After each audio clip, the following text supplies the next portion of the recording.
Have you ever noticed while rolling with a black belt, despite their physical fitness, they don't tend to get tired very easily while they're beating the crap out of you?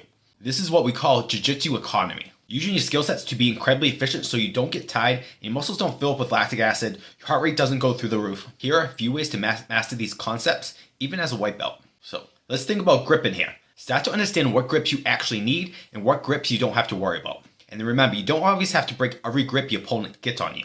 When you grip something, only squeeze as hard as you actually need to. Also, start experimenting with this concept of having tension in one area but being very relaxed everywhere else. So next one is effort energy. Understand when it's the right time to give a high amount of energy, power, strength, and when to relax and look for openings. You know, strength can be a huge ally, but is more powerful when it's done through proper technique. This allows you to not use as much strength and still be able to manipulate your opponent like you want. Be explosive at the right times. Quick bursts of explosion can really help you get out of bad areas and get to dominant positions and even finish submissions. But start to realize when it's actually smart to be explosive and when you're better off relaxing, keeping your frames or your position, and waiting for the right time.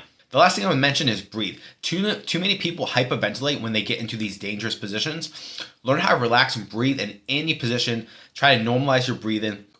If you master these concepts, your condition is going to go through the roof without stepping a foot in a fitness gym.